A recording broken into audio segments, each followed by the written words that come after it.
Today, we are going to make some grass. No, I'm not in Colorado, so it's not going to be that kind of grass. It's our techniques that are so simple and sensible, your models will practically build themselves.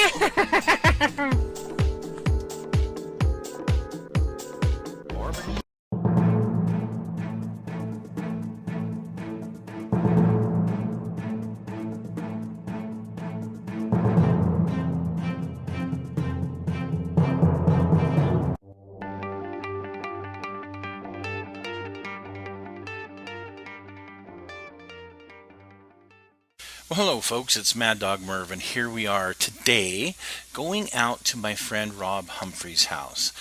Rob, if you'll remember from the show a couple of weeks ago, held the Guinness Book of World Records for the most built aircraft models. And you can see from this picture here just a part of his collection that he has got a lot in all different scales that he's been building since 1958.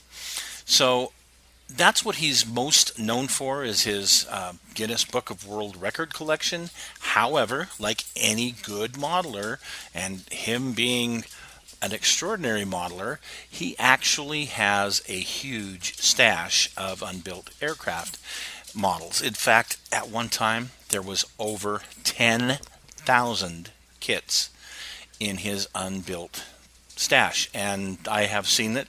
I verified it. And for years, he has been thinning out his stash, so now it's down to about 2,000 is all. So we're going to take a look at his collection today. Okay, so we're going to start here with some of the collection. Didn't realize you had this many tanks. Yeah, a lot of these are not actual kits that I put together. The two on the end are. A lot of these are some that I had just bought just for fun. Yeah. Some of the monster models, the same thing. The Creature from the Black Lagoon is one I had done a long time ago that I was really proud of. Oh, yeah. Of course, I had my Dracula, and then...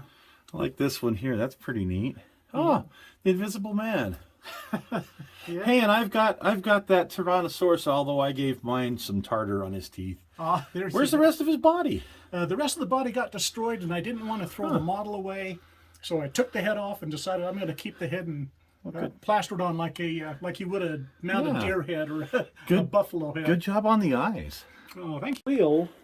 They said, I want Rob to have these.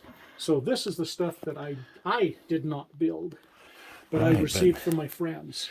That's some pretty cool. Oh, you've got the not Hell Rider. What's he called? Oh, geez, I can't remember the name. Nicolas Cage in the movie. Yeah. You want to get out of the way so you can... So this is a great piece for the kit hoarder stash. Look at, this is Rob's stash. Now, I can tell you, this is down from what, about 10,000 or 8,000 that you I had? had 11,000 at one point. 11,000, okay. And I've dropped it down now. So you're only looking, there's only probably about 2,000 models in here right now. This particular room goes back about 15 feet. And it literally takes me hours if I want to try to look for a model, to try to pull everything out, to move it into an empty room so I can get to a model that's back 15 feet deep. Go through them all. What I've had to do is I had to get a binder here, and I have them listed in alphabetical order with all of the kits that I have. And all of these are just, I mean, it's just amazing the number of kits that I have. Some of these are just small amounts of kits, but then I keep a record of what I have, particularly just in this room right now. There is 1,861 kits in this particular room that are unbuilt. Then I have another room that has several hundred more kits that are unbuilt.